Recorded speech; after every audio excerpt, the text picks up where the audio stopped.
এই পৃথিবীতে আমরা যারা বসবাস করছি আমাদের সকলেরই একটি পরিচয় আছে, কোনো না কোনো পরিচয় নিয়ে আমরা বেঁচে আছি। আমাদের পরিচয়পত্র আছে, জাতীয় পরিচয়পত্র,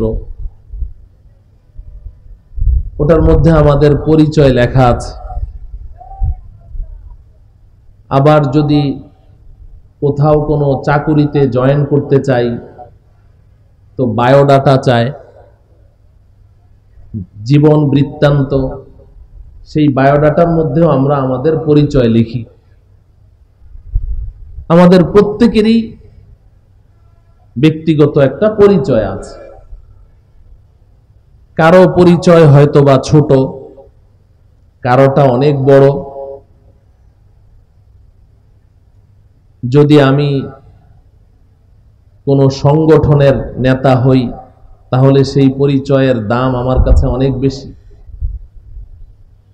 যদি আমি কোনো এলাকার জনপ্রতিনিধি হই তাহলে আমার কাছে এই পরিচয়ের দাম অনেক বেশি। আর যদি আমি জাতীয় সংসদ সদস্য হই তাহলে এর দামটা তো আরো অনেক বেশি। কোনো মন্ত্রী হই আরো দাম বেশি। এই জাতীয় বিভিন্ন পরিচয় নিয়ে আমরা এই পৃথিবীতে চলাফেরা করি।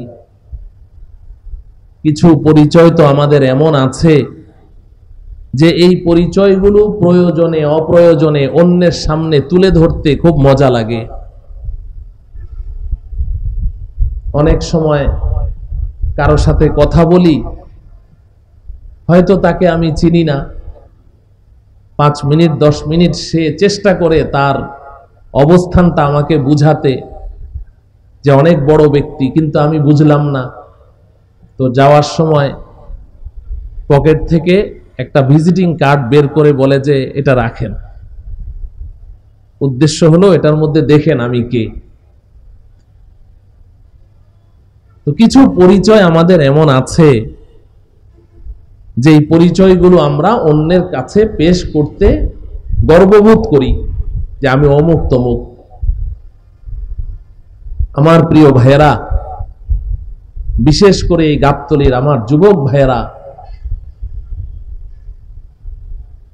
এই পৃথিবীতে এই জাতীয় যত পরিচয় আমাদের আছে, যত দামি পরিচয় আপনি বলেন, যত দামি পরিচয় এই দুনিয়ার দৃষ্টিকোণ থেকে, দেশের প্রধানমন্ত্রী কিংবা বর্তমান দুনিয়ার সুপার পাওয়ার দাবিদার আমেরিকার মন্ত্রী হয়ে যান আপনি, কিংবা জাতিসংঘের মন্ত্রী হয়ে যান, এই সমস্ত পরিচয়গুলোকে একসাথে যদি একটি পাল্লায় রাখা হয়, আর আমি একজন ইমানদার মুসলমান, এই পরিচয়টা যদি একটা পাল্লায় রাখা হয়, কসম বা খোদা ওই ইমানদার মুসলমানের ইমানের পরিচয়টা অনেক অনেক বেশি ভারী হয়ে যাবে।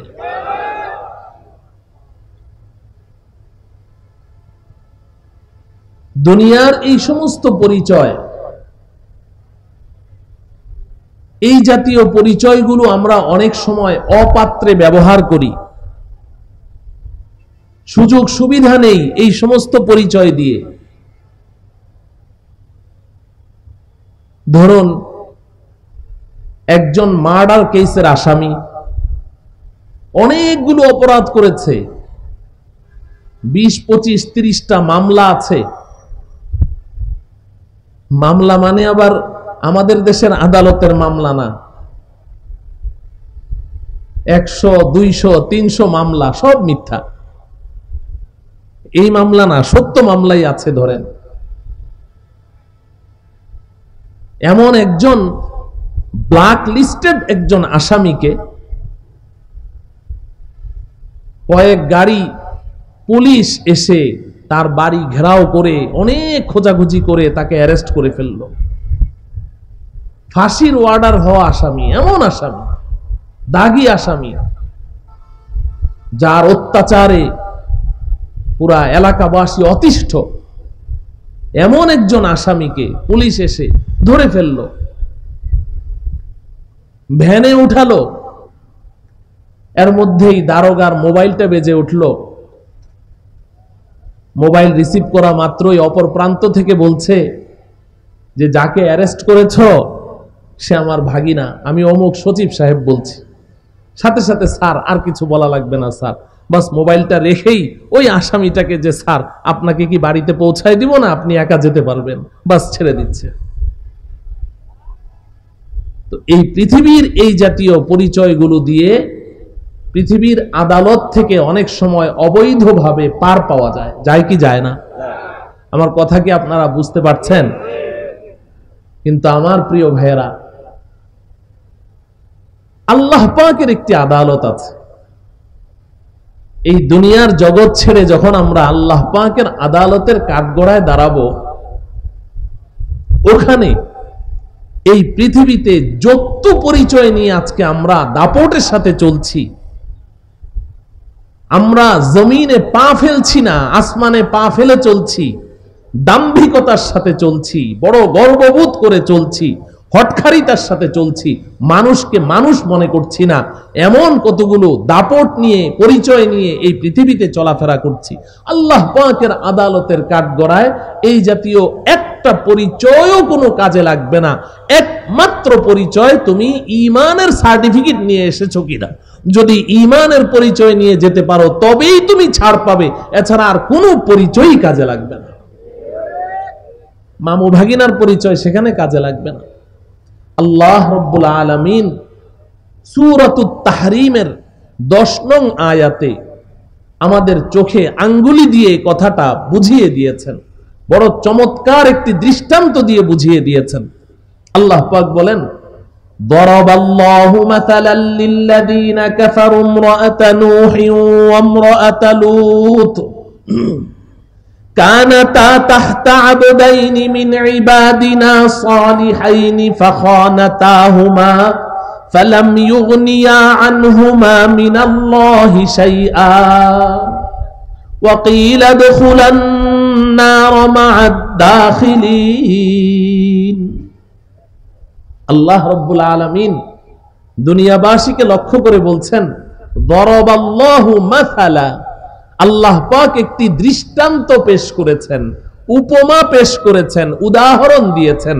দরাবাল্লাহু মাসালা লিল্লাযীনা কাফারু, এই পৃথিবীতে যাদের অনেক অনেক পরিচয় আছে, অনেক দামি দামি পরিচয় আছে, কিন্তু ঈমানের পরিচয় নেই। সব পরিচয় তার আছে, ঈমানের পরিচয় নেই। আল্লাহ পাক তার দৃষ্টান্ত পেশ করছেন, দরাবাল্লাহু মাসালাল লিল্লাযীনা কাফারু, কাফেরদের জন্য, যারা আল্লাহকে অস্বীকার করছে, তাদের কথায়, কাজে, কর্মে যে কোনো ভাবে তারা আল্লাহ পাকের বিধানকে লঙ্ঘন করে চলছে, আল্লাহকে ডিনাই করে চলছে, বৃদ্ধাঙ্গুলি দেখিয়ে চলছে, তাদের দৃষ্টান্ত আল্লাহ পাক পেশ করছেন দুইজন মহিলাকে দিয়ে। কাদেরকে দিয়ে? দুইজন মহিলাকে দিয়ে আল্লাহ পাক দৃষ্টান্ত পেশ করছে। আল্লাহ পাক বলেন, ইমরাআতা নূহ ওয়া ইমরাআতা লূত। এই দুনিয়ার মানুষ দেখো, একজন নারী হচ্ছে আমার প্রিয় পয়গম্বর হযরতে নূহ আলাইহিস সালামের স্ত্রী, আরেকজন হচ্ছে আমার আরেকজন প্রিয় নবী হযরতে লূত আলাইহিস সালামের স্ত্রী। নবীর স্ত্রী। আমার প্রিয় ভাইয়েরা, বিশেষ করে যুবক ভাইয়েরা, তোমরা বলো, এই পৃথিবীতে যত দামি পরিচয় থাকুক না কেন, যত দামি পরিচয় থাকুক একজন মহিলার, কিন্তু কোন নারী যদি এই পরিচয় পেশ করতে পারে যে আমি অমুক নবীর স্ত্রী, এর চাইতে দামি, সম্মানজনক, পাওয়ারফুল কোন পরিচয় কি কোন নারীর হতে পারে? সবচাইতে দামি পরিচয় দিয়ে আল্লাহ পাক দৃষ্টান্ত পেশ করেছে। নূহ পয়গম্বর, আল্লাহ পাকের প্রিয় পয়গম্বর হযরতে নূহ আলাইহিস সালাম, তার স্ত্রী আরেকজন আল্লাহ পাকের প্রিয় পয়গম্বর হযরতে লূত আলাইহিস সালামের স্ত্রী, নবীর স্ত্রী। আল্লাহ পাক বলেন, কানাতা তাহতা আবদাইনি মিন ইবাদিনা সালিহাইন। এই দুইজন মহিলাকে আমি আল্লাহ এই পৃথিবীর বুকে সবচাইতে সম্মানজনক পরিচয় নবীর স্ত্রীর পরিচয় দান করেছি। তারা পৃথিবীতে নবীর স্ত্রীর পরিচয় নিয়ে চলাফেরা করেছে। সবচাইতে সম্মানজনক পরিচয় তাদেরকে দিয়েছিলাম। আল্লাহ পাক বলেন ফাখানাতাহুমা, কিন্তু এই দুই হতভাগিনী, এই দুই পোড়া কপালিনী, এরা আমার সেই দুইজন প্রিয় পয়গম্বরের সাথে গাদ্দারি করেছে, নিমুখ হারামি করেছে। ফাখানাতাহুমা, সম্মান তো দিয়েছিলাম অনেক উঁচু সম্মান, মর্যাদা দিয়েছিলাম সবচেয়ে বেশি মর্যাদা, কিন্তু তারা আমার দুই নবীর সাথে গাদ্দারি করলো, নিমুখ হারামি করলো। তারা আমার দুই পয়গম্বরের উপরে ঈমান আনলো না। নূহ পয়গম্বরের স্ত্রী হযরতে নূহ আলাইহিস সালামের উপরে ঈমান আনেনি। লূত আলাইহিস সালামের স্ত্রী লূত পয়গম্বরের উপরে ঈমান আনেনি, বরং পয়গম্বরের দুশমনদের সাথে তারা গোপনে আতাত করেছে, তাদের সাথে যোগাযোগ ছিল, গাদ্দারি করেছে। আল্লাহ রাব্বুল আলামিন বলেন ফালাম ইউগনিয়া আনহুমা মিনাল্লাহি শাইআ, হাসরের ময়দানে আল্লাহ পাকের আদালতের কাঠগড়ায় যখন এই দুই নারীকে দাঁড় করানো হবে, তাদেরকে জিজ্ঞাসা করা হবে পরিচয় কি, পরিচয় পেশ করো। একজন বলবে রব্বুল আলামিন, আমি আপনার প্রিয় পয়গম্বর নূহ আলাইহিস সালামের স্ত্রী, আমাকে চিনেন না? আরেকজন বলবে রব্বুল আলামিন, আমি আপনার পয়গম্বর লূত আলাইহিস সালামের স্ত্রী। আল্লাহ রব্বুল আলামিন বলেন ফালাম ইউগনিয়া আনহুমা মিনাল্লাহি শাইআ, নবীর স্ত্রীর পরিচয় সেই দিন তাদেরকে আল্লাহর আযাব থেকে, আল্লাহর গজব থেকে রক্ষা করতে পারবে না।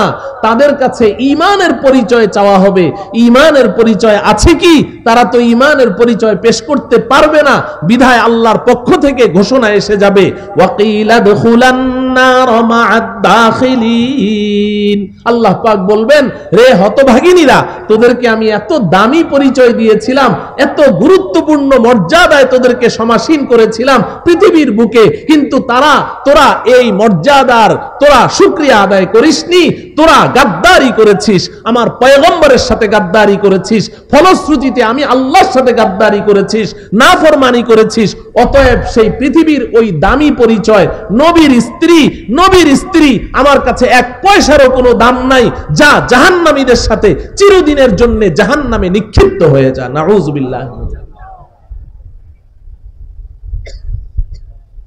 ও আমার প্রিয় ভাইরা, সুস্পষ্ট ভাবে বোঝা গেল যে এই পৃথিবীতে আমি যত পরিচয় নিয়েই, যত পদবি নিয়ে লাফালাফি করি, দাপটের সাথে চলি, দাপট দেখাই, এই শুধু মাটির নিচে যাওয়ার আগ পর্যন্তই। এগুলো একটাও আমার কোনো কাজে লাগবে না, এরপরে সব শেষ, সব শেষ। আমাকে ঈমানের পরিচয় নিয়ে আল্লাহ পাকের আদালতের কাঠগড়ায় দাঁড়াতে হবে, ঈমানের পরিচয় নিয়ে। আল্লাহ রাব্বুল আলামিন আমাদের সবাইকে এই কথাটুকু বুঝার তৌফিক দান করুন। মুফাসসিরিনে কেরাম এই আয়াতের তাফসীরে পরিষ্কার লিখেছেন যে এই আয়াত থেকে আল্লাহ পাক এই দুনিয়ার মানুষকে এই মেসেজ দিয়ে দিয়েছেন যে দুনিয়াতে একজনের ঈমান আরেকজনের কাজে লাগবে না, একজনের ঈমান আরেকজনের কোনো কাজে লাগবে না। এই কথাটা খুব ভালো করে বুঝে নেন। আমি অমুকের স্ত্রী, অমুকের কন্যা, অমুকের বাবা, এই অমুকের কি এটা আল্লাহ পাক দেখবেন না, আমার মধ্যে কি আছে সেটা আল্লাহ পাক দেখবেন। আমি আমার নিজেকে কতটুকু তৈরি করতে পেরেছি, একজনের ঈমান আরেকজনের জন্য কাজে লাগবে না। আবার একজন যদি কাফের হয়, ওর কুফরি আরেকজনকে কোনো ক্ষতি করতে পারবে না। 11 নম্বর আয়াতে আল্লাহ পাক আবার সেই দৃষ্টান্ত দিয়েছেন যে নবীর স্ত্রী হয়ে নিজে ঈমানের মালিক না হওয়ার কারণে চিরদিন জাহান্নামে জ্বলবে। আর পরের আয়াতে আল্লাহ পাক বলছেন যে এই পৃথিবীর সবচেয়ে বড় নাফরমান ফেরাউনের স্ত্রী হয়ে ঈমানের পরিচয় থাকার কারণে আসিয়ার জন্য আল্লাহ পাক দুনিয়াতে জান্নাতের শুভ সংবাদ দিয়ে দিয়েছে। অতএব তুমি তোমার নিজেকে কতটুকু তৈরি করতে পেরেছো, নিজে কতটুকু ঈমানের মালিক হতে পেরেছো। আরে কন্যার পরিচয় দিয়ে তো খুব লাফালাফি, অমুকের কন্যা, সিংহ কন্যা, বাঘ কন্যা, বিলাই কন্যা, ইঁদুর কন্যা, কত কন্যা, কন্যাদের জ্বালায় অতিষ্ঠ। কিন্তু লাফালাফি তো আখিরাতে তো কি হবে আল্লাহই ভালো জানেন। দুনিয়াতেই আল্লাহ দেখিয়ে দিয়েছেন যে এই কন্যার লাফালাফি এটা বেশি দিন চিরস্থায়ী হয় না। ঠিক তদ্রূপ স্ত্রীর পরিচয়, এটাও আল্লাহর কাছে কোনো কাজে লাগবে না। তোমার নিজের পরিচয় কি সেটা বলো। আমার প্রিয় ভাইয়েরা, বুখারী শরীফের মধ্যে এসেছে নবীজি সাল্লাল্লাহু আলাইহি ওয়াসাল্লাম তার কন্যা হযরতে ফাতেমাকে ডেকে বলছেন, ইয়া ফাতিমা আনকিদি নাফসাকি আনিন নারিল হাতিমা ফাইন্নী লা উগনি লাকি মিনাল্লাহি শাইআ। ও আমার কলিজার টুকরা ফাতেমা, জাহান্নামের আযাব থেকে বাঁচতে চাও, আল্লাহ পাকের গজব থেকে বাঁচতে চাও, নিজের ঈমানের পরিচয় নিয়ে আল্লাহর আদালতের কাঠগড়ায় দাঁড়াও। ফাইন্নী লা উগনি লাকি মিনাল্লাহি শাইআ। হাসরের ময়দানে গিয়ে আল্লাহকে বলবে, আল্লাহ আমি আপনার শ্রেষ্ঠ পয়গম্বর, শ্রেষ্ঠ নবী হযরত মুহাম্মদ মুস্তাফা সাল্লাল্লাহু আলাইহি ওয়াসাল্লামের কলিজার টুকরা আমি ফাতেমা। নবীজি বলেন এই পরিচয় তোমার কোনো কাজেই লাগবে না, কোনো কাজে লাগবে না। আনকিদি নাফসাকি আনিন নারিল হাতিমা। অতএব কথা একেবারেই সুস্পষ্ট কথা। আমার প্রিয় ভাইয়েরা, কত পরিশ্রম করেন। এখানে টার্মিনালে আসলে দেখা যায় 5 মিনিট হাঁটলে ক্লান্ত হয়ে যাই। সারাটা দিন রোদের মধ্যে আপনারা কত পরিশ্রম করেন। এই দুনিয়ার জগৎটা এভাবে কষ্ট করে কাটাচ্ছেন। এটা ক্ষণস্থায়ী জীবন। যে কোনো মুহূর্তে আপনার ডাক আসলে আপনি চলে যাবেন। এটা ক্ষণস্থায়ী। এখানে কোনো না কোনো ভাবে সময়টা কাটিয়ে দেন, কোনো সমস্যা নেই। অনেক বিশাল ইমারতের মালিক হওয়ার প্রয়োজন নেই। গাড়ি বাড়ি অনেক কিছুর মালিক হওয়ার, এগুলোর তো কোনো কিছুই আল্লাহর কাছে মূল্য নেই। আপনি শুধু চিন্তা করবেন আমার এর পরের জীবনটা, যেটা চিরস্থায়ী জীবন, যেটা শুরু আছে তো শেষ নেই, ওই জীবনটা আমার কেমন হবে।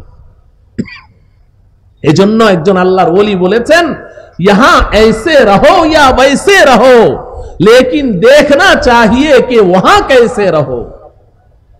ইহা ऐसे रहो या वैसे रहो। দুনিয়াতে যেন তেন ভাবে কোন রকম জীবনটা কাটিয়ে দাও, কোন রকম হাতের উপরে মাথাটা রেখে চোখ বন্ধ করো, ঘুমিয়ে পড়ো, 4টা ডাল ভাত জুটেছে, বাস সন্তুষ্ট থাকো, কোন রকম সময়টা কাটিয়ে দাও। এটা তো সামান্য একটু সময়। কিন্তু তুমি এটা চিন্তা করো যে এর পরে আমার যে আরেকটা জীবন শুরু হবে, এটা কোনোদিন শেষ হবে না, ওটা কোনোদিন শেষ হবে না। ওই জীবনটা আমার কেমন হবে, ওটা নিয়ে চিন্তা করো। এজন্য নবীজি সাল্লাল্লাহু আলাইহি ওয়াসাল্লাম পরিষ্কার বলেছেন, ক্বালা রাসূলুল্লাহ সাল্লাল্লাহু আলাইহি ওয়াসাল্লাম আল কাইসু মান দানা নাফসাহু ওয়া আমিলা লিমা বাদাল মাউত।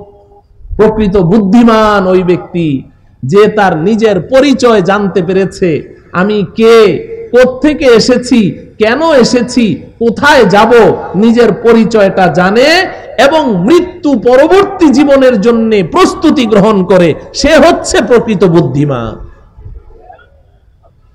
সে হচ্ছে প্রকৃত বুদ্ধিমান। হাকিমুল উম্মত মুজাদ্দিদুল মিল্লাত হযরত মাওলানা শাহ আশরাফ আলী থানভী রাহমাতুল্লাহি আলাইহি তিনি বলেছেন যে তুমি তোমার জীবনে 3টা প্রশ্নের জবাব তৈরি করে রাখো। 3টা প্রশ্নের জবাব তুমি তৈরি করে রাখো, বাস আর কিছু লাগবে না। এই 3 প্রশ্নের জবাব তৈরি করে প্রস্তুত করে তুমি যদি আল্লাহ পাকের আদালতের কাঠগড়ায় দাঁড়াতে পারো, আল্লাহ রব্বুল আলামিন তোমার জন্য জান্নাতের ফয়সালা করে দিবেন। 3টা প্রশ্নের জবাব। 1 নাম্বার, কাহা সে আয়া, তুমি কোত্থেকে এসেছো, কে তোমাকে পাঠিয়েছে? 1 নাম্বার প্রশ্ন। তুমি তো ছিলে না, কিছুই ছিল না তোমার। হাল আতা আলাল ইনসানি হিনুম মিনাদ দাহরি লাম ইয়াকুন শাইআম মাযকুরা। আল্লাহ পাক বলেন যে কি রে মানুষ, তোমার কি একটা সময় এমন ছিল না যে তুমি কিছুই ছিলে না? লাম ইয়াকুন শাইআম মাযকুরা, একটা ফোঁটা নাপাক পানি থেকে আল্লাহ পাক তোমাকে সৃষ্টি করেছেন। তো তুমি প্রথম প্রশ্নের জবাব তৈরি করো, তুমি কোত্থেকে এসেছো, কে তোমাকে পাঠিয়েছে। 2 নাম্বার প্রশ্ন হলো কিউ আয়া, এই দুনিয়াতে তোমাকে কেন পাঠানো হয়েছে, কি জন্য এসেছো দুনিয়াতে? এমনি আল্লাহ পাক কোরআনে কারীমে বলেন আলিফ লাম মিম আহাসিবান নাসু আন ইউতরাকু আন ইয়াকুলু আমান্না ওয়া হুম লা ইফতানুন। আল্লাহ রাব্বুল আলামিন বলেন এমনি তোমাদেরকে তৈরি করেছি, কোনো উদ্দেশ্য ছাড়াই না। এখানে আসার একটা লক্ষ্য উদ্দেশ্য আছে, ওটা নিয়ে তুমি চিন্তা করো। আর 3 নম্বর প্রশ্ন হলো নতিজা क्या है, তোমার ফলাফল কি, রেজাল্ট কি, তুমি কোথায় যাবে। এই 3 প্রশ্নের জবাব তৈরি করো। ও আমার প্রিয় ভাইয়েরা, তুমি যাই করো না কেন, তুমি গাড়ির মালিক হও, তুমি গাড়ির ড্রাইভার হও, তুমি গাড়ির একজন কন্ট্রাক্টর হও, সুপারভাইজার হও, হেল্পার হও, কিংবা তুমি যেই হও না কেন, তুমি রাজা হও, বাদশাহ হও, কিংবা প্রজা হও, কিংবা শ্রমিক হও, যেই হও না কেন, প্রত্যেকটা মানুষকে এই 3 প্রশ্নের জবাব তৈরি করে তারপরে আল্লাহ পাকের কাঠগড়ায় গিয়ে দাঁড়াতে হবে। মুহতারাম হাজরিন, এখন প্রশ্ন হলো যে এই দুনিয়ার জগতে যে আল্লাহ পাক আমাকে পাঠালেন, আমি এই দুনিয়াতেও ভালো থাকতে চাই, আবার পরকালেও ভালো থাকতে চাই। বলেন ঠিক কিনা? দুনো জগতেই আমি ভালো থাকতে চাই, নাকি এই জগতে খারাপ থাকতে চাই, ওই জগতে খারাপ থাকতে চাই? না, আমরা সবাই একজন সুস্থ এবং সুষ্ঠু বিবেকের অধিকারী মানুষ মাত্রই সে চায় আমি এই জগতেও ভালো থাকব, ওই জগতেও ভালো থাকব। প্রশ্ন হলো দুনো জগতে কেমনে ভালো থাকা যাবে। আমি এই প্রশ্নের জবাবটা দিয়ে কথা শেষ করে ফেলবো। আমি তো বক্তা না, আমি মাদ্রাসায় পড়াই, একজন মুদাররিস, ক্লাসে ছাত্রদের সামনে যেমনি কথা বলি এখানেও এমনি বলি। বক্তা আমার পরে আসতেছে, আপনারা যার জন্য অপেক্ষায় আছেন, কুয়াকাটার হুজুর, উনি আপনাদেরকে মন ভরে বয়ান শোনাবেন ইনশাল্লাহ। এরপরে তো আমাদের শায়েখ তো আসতেছেনি। তা আমি এই সর্বশেষ কথা যে আমি উভয় জগতে ভালো থাকতে চাই, সুখে থাকতে চাই, শান্তিতে থাকতে চাই, ইজ্জত ও সম্মান নিয়ে বাঁচতে চাই। ঠিক কিনা বলেন? কিভাবে, কি করে সম্ভব? তো আল্লাহ রাব্বুল আলামিন কোরআনে কারীমের একটি মাত্র আয়াতে একেবারে অতি সংক্ষেপে আমাদেরকে বলে দিয়েছেন, তুমি সুখ চাও, শান্তি চাও, এই জগতেও চাও, ওই জগতেও চাও, আসো আমি আল্লাহ বলে দিচ্ছি। বলেন সুখ শান্তির মালিক কে? আল্লাহ। ইজ্জত সম্মানের মালিক কে? আল্লাহ। রিজিকের মালিক কে? আল্লাহ। টাকা পয়সা ধন দৌলত সবকিছুর মালিক কে? আল্লাহ। সুস্থতা অসুস্থতার মালিক কে? আল্লাহ। তো সবকিছুর মালিক যখন তিনি, অতএব তিনি আমাদেরকে বলে দিচ্ছেন কেমনে সুখে থাকতে পারবে। মানবো তো সবাই ইনশাআল্লাহ। আল্লাহ রাব্বুল আলামিন আমাদের সকলকে মানার তৌফিক দান করেন। আল্লাহ রাব্বুল আলামিন বলেন, মান আমিলা সালিহাম মিন যাকারিন আও উনসা ওয়া হুয়া মুমিন ফালানুহয়িয়ান্নাহু হায়াতান তাইয়্যিবাহ ওয়া লানাজজিয়ান্নাহুম আজরাহুম বিআহসানি মা কানু ইয়ামালুন। আল্লাহ রাব্বুল আলামিন বলেন, এই দুনিয়ার মানুষ, এই যুবক, এই ধনী, এই গরিব, এই সাদা, এই কালো, এই নারী, এই পুরুষ, শুনো, সবাই শুনো, সবাই শুনো। আল্লাহ বলছেন মিন যাকারিন আও উনসা, নারী পুরুষ সবাই শুনো, সবাই শুনো। তুমি দুনিয়াতে শান্তি চাও, আখিরাতে শান্তি চাও, তুমি মাত্র 2টা কাজ করবে। কয়টা কাজ? 2টা কাজ, 2টা কাজ, বেশি না। 2টা কাজ করো। 1 নাম্বার হলো তুমি খাঁটি ঈমানের মালিক হয়ে যাও। 1 নাম্বার কি? খাঁটি ঈমানের মালিক হয়ে যাও। আল্লাহ রাব্বুল আলামিন আমাদের সকলকে খাঁটি ঈমানের মালিক হওয়ার তৌফিক দান করেন। আর 2 নাম্বার হলো এই ঈমানের সাথে তুমি আমলে সালেহ করো। ঈমানের সাথে কি করবে? আমলে সালেহ করবে। বলেন আমার সাথে কি করবে? আমলে সালেহ করবে। বাস 1 নাম্বার খাঁটি ঈমানের মালিক হও, 2 নাম্বার আমলে সালেহ করো। এই 2টা কাজ হলো তোমার। খাঁটি ঈমানের মালিক হও। এখন খাঁটি ঈমানের মালিক কেমনে হব? ঈমান কি? তো বুখারী শরীফের মধ্যে এসেছে নবীজি সাল্লাল্লাহু আলাইহি ওয়াসাল্লামের একেবারেই শেষ জীবনের ঘটনা। নবীজির নবুয়তি জিন্দেগি শেষ, নবীজির এই দুনিয়া থেকে বিদায় গ্রহণ করার কিছুদিন আগের ঘটনা। হযরতে ওমর ইবনুল খাত্তাব রাদিয়াল্লাহু তাআলা আনহু থেকে হাদিসটি বর্ণিত।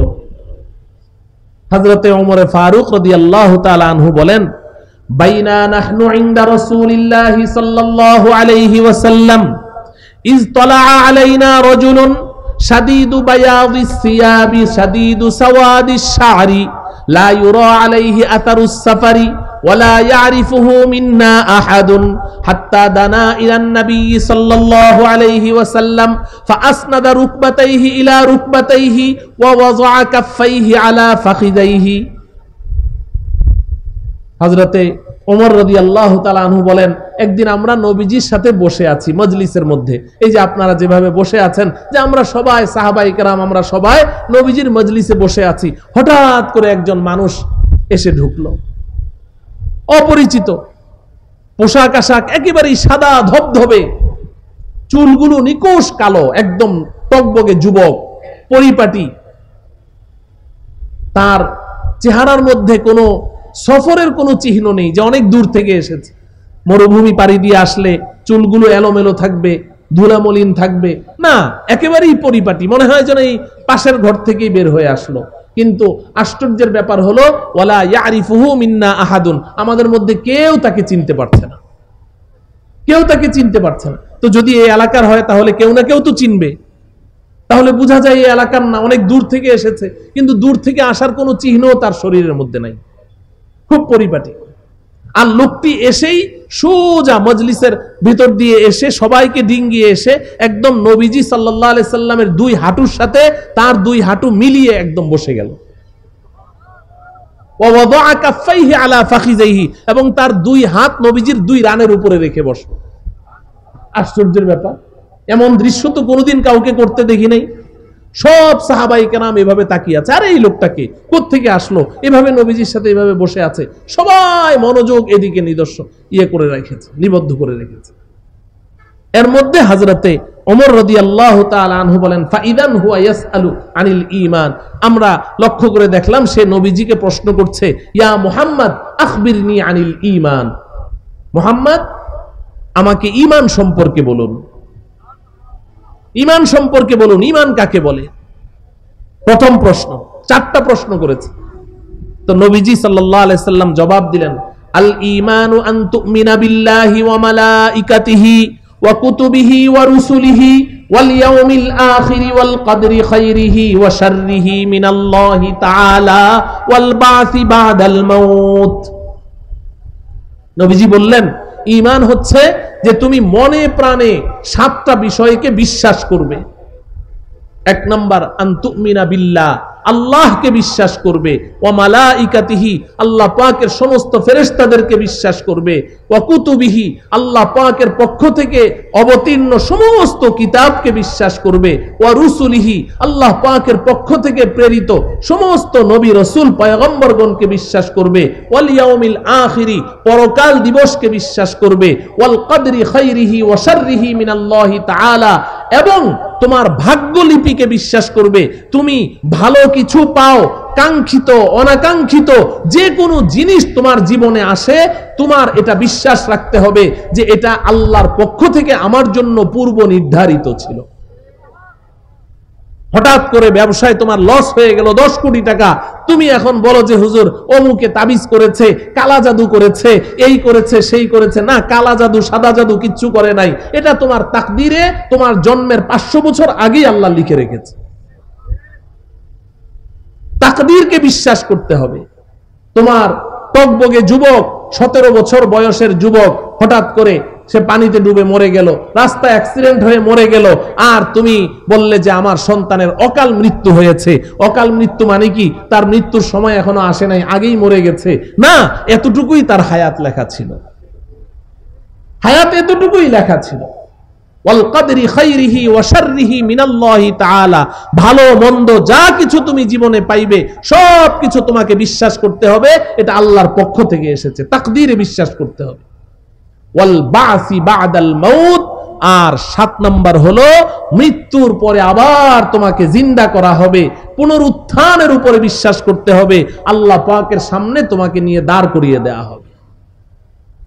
নবীজি যখন এটা বললেন ঈমান কাকে বলে, তা এখন যেই লোক প্রশ্ন করেছে, ওই যে টকবগে যুবক নবীজির সামনে বসা, সে বলছে সাদাক্তা, হ্যাঁ আপনি ঠিক বলেছেন, রাইট, আপনার উত্তর সঠিক হয়েছে। হযরতে ওমর রাদিয়াল্লাহু তাআলা আনহু বলেন, ফাআজিবনা লাহু ইয়াসআলুহু ওয়া ইউসাদ্দিকুহু, আমাদের কাছে বড় অবাক লাগছে, নিজেই প্রশ্ন করলো, মনে হয় যেন জানতে চায়, আবার নিজেই আবার ওটাকে সার্টিফাই করছে, রাইট, ঠিক বলেছে। এরপর ওই লোকটি দ্বিতীয় প্রশ্ন করলো, ফাআখবিরনি আনিল ইসলাম, এবার বলো ইসলাম কাকে বলে। প্রথমে প্রশ্ন করেছে কি সম্পর্কে? ঈমান সম্পর্কে। 2 নম্বর প্রশ্ন কি? ইসলাম সম্পর্কে। বুঝেন, ইসলাম সম্পর্কে যখন প্রশ্ন করলো, তো নবীজি সাল্লাল্লাহু আলাইহি ওয়াসাল্লাম জবাব দিলেন, আল ইসলামু আন তাশহাদা আল্লা ইলাহা ইল্লাল্লাহ ওয়া আন্না মুহাম্মাদার রাসূলুল্লাহ ওয়া তুকিমাস সালাহ ওয়া তুআদ্দিয়াজ যাকাহ ওয়া তাসুমা রমাদান ওয়া তাহুজ্জাল বাইতা ইন ইসতাতা'তা ইলাইহি সাবিলা। নবীজি বললেন ইসলাম হচ্ছে যে তুমি এই কথার সাক্ষ্য প্রদান করবে যে আল্লাহ ছাড়া কোনো মাবুদ নেই এবং হযরত মুহাম্মদ মুস্তাফা সাল্লাল্লাহু আলাইহি ওয়াসাল্লাম আল্লাহ পাকের পয়গম্বর। 2 নম্বর, ওয়া তুকিমাস সালাহ, তুমি 5 ওয়াক্ত নামাজ কায়েম করবে, নামাজ কায়েম করবে। 3 নম্বর, ওয়া তুআদ্দিয়াজ যাকাহ, পাই পাই হিসাব করে যাকাত আদায় করবে। 4 নম্বর, ওয়া তাসুমা রমাদান, রমাজানুল মুবারকের প্রত্যেকটা রোজা সঠিকভাবে আদায় করবে। 5 নম্বর, ওয়া তাহুজ্জাল বাইতা ইন ইসতাতা'তা ইলাইহি সাবিলা, যদি আল্লাহ তোমাকে সামর্থ্য দেয় তাহলে সামর্থ্য হওয়ার সাথে সাথেই তুমি হজ আদায় করবে। নবীজি এ কথা বলা মাত্রই ওই আগন্তুক ব্যক্তি বলছে সাদাক্তা, হ্যাঁ তুমি ঠিক বলেছো, তোমার উত্তর সঠিক হয়েছে। এরপর লোকটি প্রশ্ন করলো, মাল ইহসান, এবার বলুন ইহসান কাকে বলে? ইহসান কাকে বলে? ঈমান তো জানলাম, ইসলাম তো জানলাম, ঈমান গ্রহণ করার পরে কেউ যদি এই ইসলামের উপরে পুরোপুরি ভাবে 100% যদি সে চলতে পারে তাহলে সে ইহসানের মর্যাদায় উত্তীর্ণ হয়ে যায়। ওই ইহসানের মর্যাদাটা কি? নবীজি সাল্লাল্লাহু আলাইহি ওয়াসাল্লাম বললেন, ইহসানের মর্তবায় যে উন্নীত হয় সেই মর্তবাটা হলো আন তা'বুদাল্লাহা কাআন্নাকা তারাহু ফাইল্লাম তাকুন তারাহু ফাইন্নাহু ইয়ারাকা।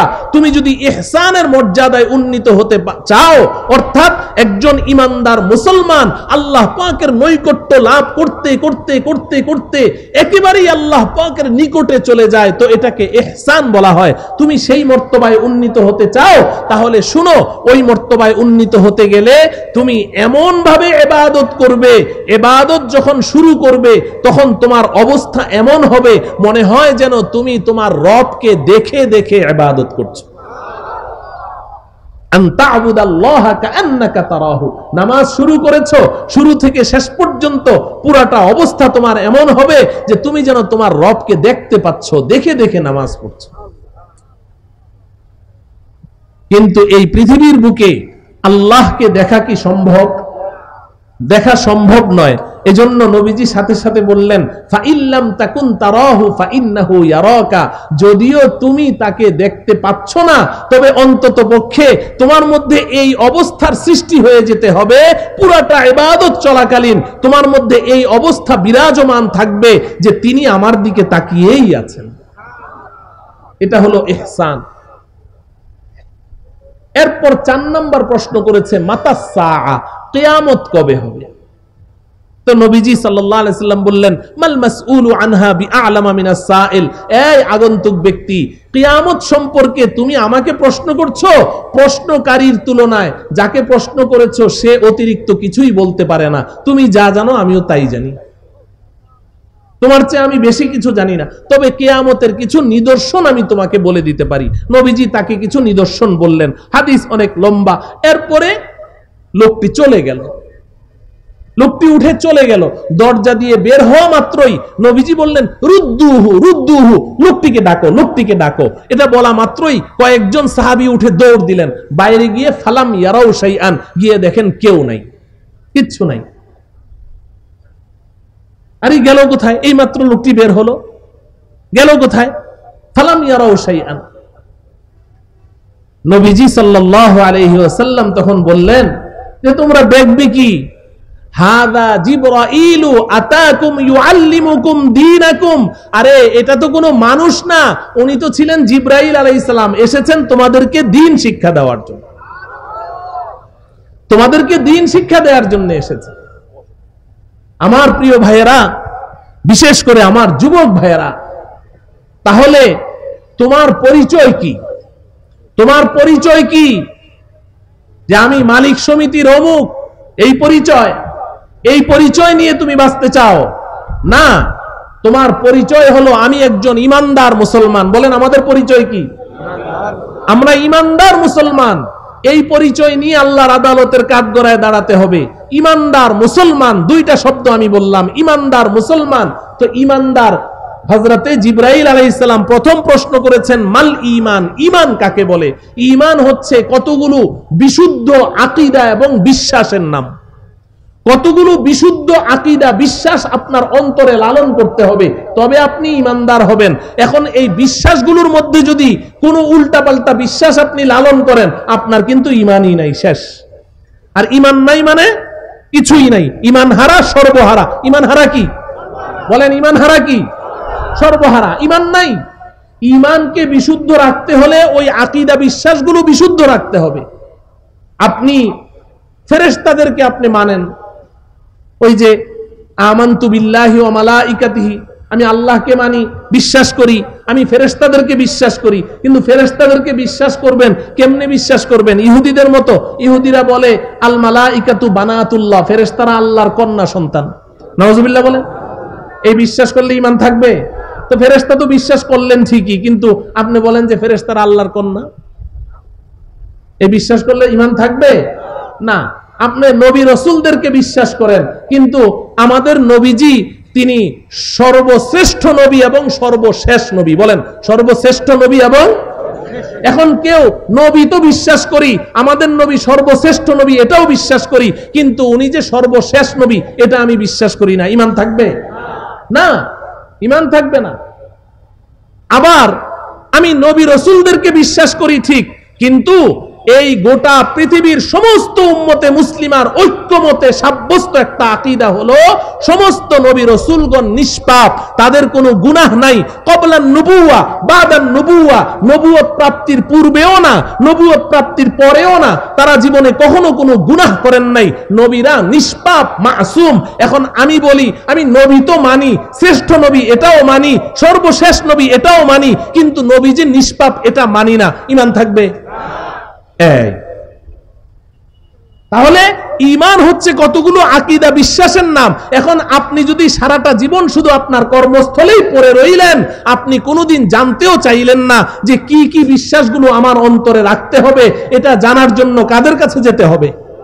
উলামায়ে কেরামের কাছে যেতে হবে। উলামায়ে কেরামের কাছে যেতে হবে। কোনো ওজর চলবে না রে ভাই, কোনো ওজর চলবে না আল্লাহর কাছে যে আল্লাহ এত খাটাখাটি করেছি, সকাল থেকে সন্ধ্যা পর্যন্ত গাধার মতো খেটেছি, রোদের মধ্যে কত কষ্ট করেছি, জীবন যাপন করেছি, এই সমস্ত ওজর চলবে না। আরে এখন তো আপনি 10 কদম সামনে গেলেই আপনার হাতের কাছেই উলামায়ে কেরাম আছে। একটা সময় তো ছিল একটা মাসআলা জানার জন্য, একটা হাদিস জানার জন্য 1 মাসের পথ অতিক্রম করে তারা চলে গেছে। ورحل جابر بن عبد الله مسيرة شهر إلى عبد الله بن أنيس لحديث واحد। ইমাম বুখারী রাহমাতুল্লাহ আলাইহি বলেন যে মদিনা থেকে 1000 মাইল দূরে 1 মাসের পথ সফর করে জাবির ইবনে আব্দুল্লাহ রাদিয়াল্লাহু তাআলা আনহু সেই আব্দুল্লাহ ইবনে উনাইস রাদিয়াল্লাহু তাআলা আনহুর কাছে চলে গেছেন একটা হাদিসের জন্য। আপনার তো এখন সেই ওজন নাই। এজন্য ঈমান হচ্ছে আকীদা, বিশ্বাসকে ঠিক করতে হবে। আর আমি শুধু ঈমানদার নাকি মুসলমানও? মুসলমান। আর মুসলমান হতে গেলে কি করতে হবে? ওই যে নবীজি বলেছেন, জিবরাইল জিজ্ঞাসা করলেন মাল ইসলাম, নবীজি বললেন আনতাশহাদা আল্লা ইলাহা ইল্লাল্লাহ, মুখে স্বীকার করতে হবে, আবার ওয়া তুকিমাস সালাহ, নামাজ পড়তে হবে। পড়া লাগবে, 5 ওয়াক্ত নামাজ পড়া লাগবে। নামাজ ছাড়া কি মুসলমান হওয়া যাবে? আমরা সবাই নামাজ পড়বো তো ইনশাআল্লাহ? কারা কারা পড়বো হাত উঠাই। হে আল্লাহ, আপনি আমাদের সবাইকে নামাজ কায়েম করার মাধ্যমে খাঁটি মুসলমান হওয়ার তৌফিক দান করেন। হাত নামান। নামাজ পড়তে হবে 5 ওয়াক্ত, নামাজ 1 ওয়াক্ত কাজা করা যাবে না। ওয়া তুকিমাস সালাহ ওয়া তুআদ্দিয়াজ যাকাত, যাকাত ওয়াজিব হয়েছে, পাই পাই হিসাব করে যাকাত দাও। আম্মা জান হযরতে আয়েশা রাদিয়াল্লাহু তাআলা আনহা বলেন যে তোমার উপরে যাকাত ওয়াজিব হয়েছে, তুমি সব হিসাব করে তোমার টাকার যাকাত দিয়েছো, তুমি কয়েক লক্ষ টাকা যাকাত দিয়েছো, কিন্তু সব টাকার যাকাত দাও নাই, সামান্য কিছু টাকার যাকাত দেওয়া বাকি আছে। যেই কয়টা টাকার যাকাত তুমি দাও নাই, ওই টাকাগুলো তোমার সম্পদের সাথে মিশে পুরা সম্পদটাকে হারাম বানিয়ে দিবে। হালাল টাকাকে হারাম বানিয়ে ফেলবে যদি যাকাত না দাও। যাকাত আদায় করতে হবে, রমজানের রোজা রাখতে হবে, হজ ফরজ হওয়া মাত্রই হজ করে ফেলতে হবে। তাহলে আমরা শুধু মুমিন নাকি মুসলমান? তাহলে আমরা ইমানদার মুসলমান। এই ইমানদার মুসলমানের এই পরিচয় নিয়ে আমরা এই দুনিয়াতে বাঁচতে চাই। আল্লাহ বলেন যদি 2 কাজ করো, আল্লাহ পাকের ওয়াদা 1 মিনিটে শুনেন। ওই যে বলেছিলাম যে শান্তি দুনিয়া এবং আখিরাতে, আল্লাহ বলেন আমি আল্লাহ 2টা ওয়াদা করলাম। কয়টা ওয়াদা? তুমি 2 কাজ করো, ইমানদার মুসলমান হয়ে যাও, আমি আল্লাহ তোমার সাথে 2টা ওয়াদা করলাম। 1 নাম্বার ফালা নুহইয়ান্নাহু হায়াতান তাইয়্যিবা, আমি আল্লাহ 1 নাম্বার ওয়াদা করলাম যে এই দুনিয়ার জীবনটা আমি আল্লাহ তোমাকে সুখ শান্তি আর ইজ্জত সম্মান দিয়ে ভরপুর করে দেব। 1 নাম্বার ওয়াদা দুনিয়ার শান্তির ওয়াদা করেছে। ফালা নুহইয়ান্নাহু হায়াতান তাইয়্যিবা, দুনিয়াতে আল্লাহ শান্তি দিবে, সুখ দিবে, ইজ্জত দিবে, সম্মান দিবে। আর তুমি করে দেখো যুবক, তুমি করে দেখো কত সুখ, কত শান্তি। মুহাম্মদ কি গুলামি মে क्या है, जरा तुम गुलामी में आकर तो देखो, মুহাম্মাদের গোলামির মধ্যে যে কত শান্তি, একটু গোলামির মধ্যে এসেই দেখো না, এসেই দেখো কত শান্তি।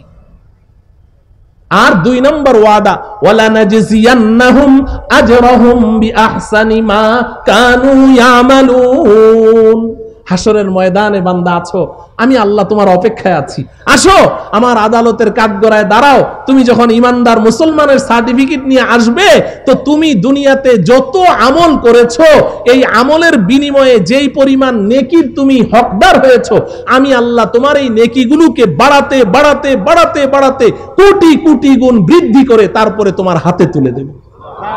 আল্লাহ রব্বুল আলামিন আমাদেরকে ইমানদার মুসলমান হয়ে আল্লাহ রব্বুল আলামিনের দরবারে হাজিরি দেওয়ার তৌফিক দান করুন। আজকের এই মহতি জলসাকে আল্লাহ রব্বুল আলামিন কবুল করুন। ওয়া সাল্লাল্লাহু তাআলা আলা সাইয়্যিদিনা মুহাম্মদ ওয়া আলা আলিহি ওয়া আসহাবিহি আজমাইন। আসসালামু আলাইকুম ওয়া রাহমাতুল্লাহি ওয়া বারাকাতুহু।